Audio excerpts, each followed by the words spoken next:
Nosotros pasamos ahora al ámbito internacional, miramos a Venezuela, porque el presidente de la Asamblea Nacional de Venezuela, ustedes saben, el Parlamento controlado por la oposición, Juan Guaidó, fue detenido este domingo durante unos minutos por el Servicio Bolivariano de Inteligencia. Compartimos a continuación detalles e imágenes de lo sucedido.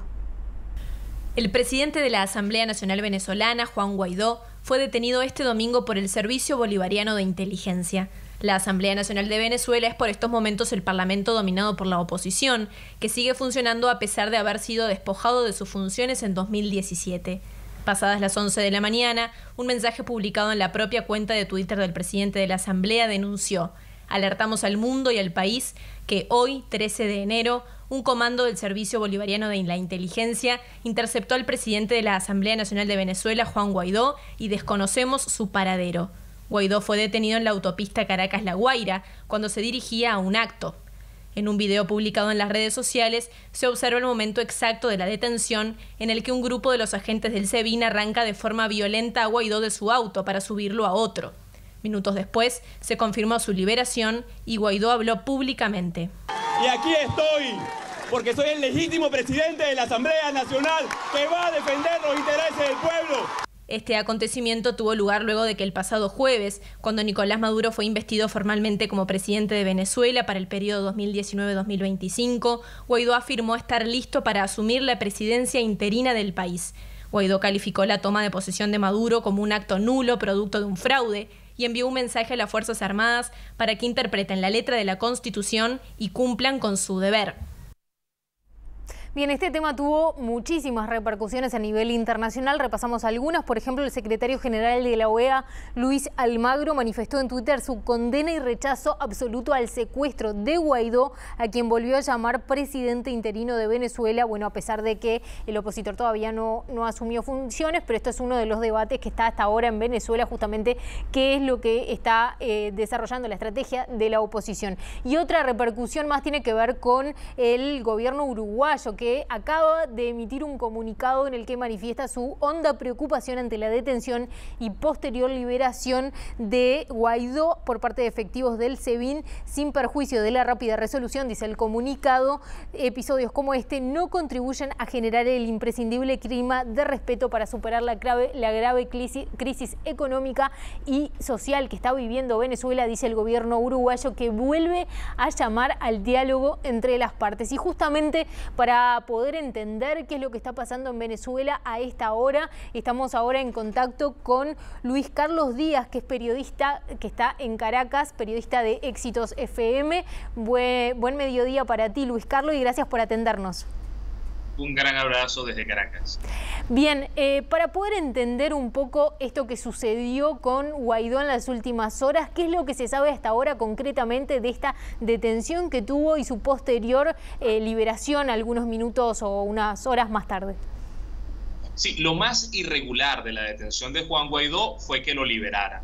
El Servicio Bolivariano de Inteligencia se ha llevado detenido a muchos líderes políticos opositores en los últimos años. Algunos los ha sacado de su casa de noche, a otros los ha desaparecido durante días, a otros pues se los han llevado, los graban incluso bajo los efectos de las drogas y lo muestran luego a la opinión pública. Esto le ha pasado incluso a compañeros de Juan Guaidó como Juan Requesens, quien también es diputado y sigue detenido por el SEBIN. En el caso de Guaidó, lo interesante es que lo hayan liberado tan rápido y eso obedece a varias razones. Primero, la presión internacional, la vista que hay sobre el proceso que está llevando adelante la oposición. Y en segundo lugar, porque evidentemente hay una crisis dentro del poder del gobierno central en Venezuela, porque de hecho el director del SEBIN fue removido hace pocos meses y cambiado después de que un concejal muriese en la sede de este Servicio Bolivariano de Inteligencia. Entonces, hasta los momentos no se sabe realmente por qué fue liberado, pero ya desde ahí se empiezan a elaborar conjeturas. Una de ellas, la que más se maneja en términos de medios de comunicación, es que hay una fractura dentro del poder y entonces una ala ordenó detenerlo y otra ala ordenó liberarlo y se impuso. Claro, uno podría sacar entonces en conclusión, y te lo pregunto, si es que en este nuevo mandato que asume Maduro, se podría especular entonces que no tiene 100% el control de las fuerzas del orden en Venezuela. Y antes que me respondas eso, ya te hago la siguiente pregunta, que es, ¿quién es este hombre, Juan Guaidó, que de la noche a la mañana pasó a ser alguien con relevancia respecto al, bueno, por lo menos visto desde afuera, no era alguien que desde a nivel internacional tuviéramos en el radar como un líder importante de la oposición? Juan Guaidó es un diputado del Estado Vargas, tiene 35 años de edad y es parte de un partido político que se llama Voluntad Popular. El líder de Voluntad Popular, Leopoldo López, está preso en su casa después de haber pasado varios años en un retén militar, aislado en un retén militar. El segundo a bordo de ese partido, que se llama Freddy Guevara, está asilado en la Embajada de Chile, perseguido con una orden de captura del gobierno. Y el tercero a bordo es Daniel Ceballos, quien estuvo también en la cárcel militar durante muchos años y en este momento está en casa por cárcel y además está inhabilitado para hablar en medios de comunicación. Entonces Juan Guaidó es como lo que va quedando en el partido.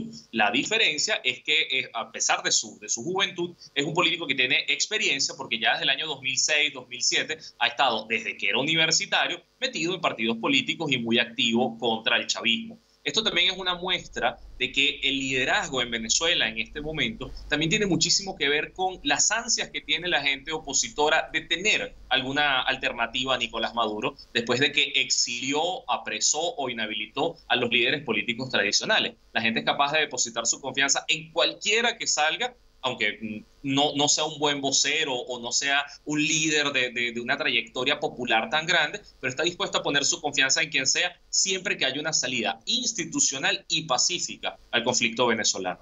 Ahora, Luis Carlos, te consulto por esto también que surgió en las últimas horas, que tiene que ver con su propósito de estar listo, dice, para asumir la encargatura de una presidencia interina de Venezuela, que me imagino forma parte de esto que tú decías, de buscar una salida. Ahora bien, ¿cómo puede ser que la oposición pida el poder o diga que en realidad es el presidente interino, teniendo en cuenta que no controla el poder de fuego, digamos, las fuerzas del orden en Venezuela? Y te pregunto si, bueno, está toda la oposición encolumnada detrás de Guaidó o si también hay divisiones.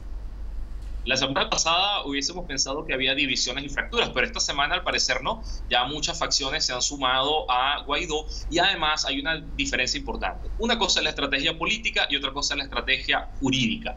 La Constitución venezolana no tiene toda la respuesta para la crisis institucional que tenemos en este momento y no la tiene porque Nicolás Maduro pasa a ser una suerte de usurpador, según palabras de la oposición, después de haber hecho unas elecciones que no cuentan con el reconocimiento internacional, aunque Uruguay es de los países que sí lo reconoce y un país que ha jugado de una forma muy pasiva la diplomacia con Venezuela. Hay otros países de la región que no lo reconocen, además de la Unión Europea, Estados Unidos, Canadá y otros países. Incluso Japón puso en duda estas elecciones. Al haber una usurpación del cargo, lo que hay que hacer entonces es llenar esa suerte de vacío de poder con una junta interina o con un presidente interino, que el segundo entonces es el presidente de la Asamblea Nacional. Entonces, lo que está planteando la oposición está dentro del marco institucional, dentro de esta crisis, pero Guaidó lo que ha dicho es que no puede asumir la presidencia hasta no tener por lo menos una facción de la Fuerza Armada que muestre su apoyo. Eso es lo que no hemos visto y eso es lo que falta. Por eso es que él ha dado hasta el 23 de enero para hacer no solamente una protesta, sino también para tener algún tipo de respuesta, tanto de la comunidad internacional como de algún componente de la Fuerza Armada, para ver si tiene la posibilidad de fracturar el poder que sostiene a Nicolás Maduro, que es el de las armas. Porque es que ya ni siquiera el carisma ni el dinero, eso se acabó. Bien, para finalizar brevemente, Luis Carlos, te consulto entonces, en todo este escenario institucional y de peleas entre la oposición y el gobierno que lleva adelante Nicolás Maduro, ¿cómo está siendo hoy el día a día de la población que permanece en Venezuela? Bueno, la cotidianidad es muy asfixiante porque la hiperinflación está devorando la capacidad de compra de cualquier persona. Para que tengan una idea, quienes nos escuchan en Uruguay, cualquier bolívar que tenga alguien en su cuenta bancaria o en su bolsillo está perdiendo cada día el 5% de su valor. significa que nadie puede ahorrar y que el dinero pierde cada día su capacidad de compra. Eso hace que la gente no sea pobre, sino miserable. Eso hace que la gente no pueda vivir, sino que esté muriendo poco a poco. Y por eso es que ven a los venezolanos en el exterior tratando de enviar remesas o alimentos o cualquier cosa que ayude a sus familiares. Eso le deja muy poco tiempo disponible a la gente para pensar en la política. Por eso es que lo de Juan Guaidó ha tomado por sorpresa a tanta gente, porque está empezando el año, la gente básicamente no tiene ni cómo subsistir, pero ve esto como una esperanza. Ahora, el escenario probable, a la vista de todos, era que Juan Guaidó fuese apresado, la oposición fuese reprimida y Nicolás Maduro gobernara a sangre y fuego un tiempo más. Y por eso es que estamos todos tan extrañados de que lo hayan liberado, porque eso cambia un poco las cosas. Yo mismo que trabajo en radio me esperaba casi que la radio cerrada y nosotros fuera del aire, como ha pasado con otros compañeros el año pasado, y eso no ocurrió el día de hoy. Bien, en un escenario entonces diferente que va a haber que ver entonces para dónde se encausa y cómo sigue entonces esto. Muchísimas gracias, Luis Carlos Díaz, por este contacto y por traernos a Uruguay un poco de lo que está sucediendo allí en Caracas.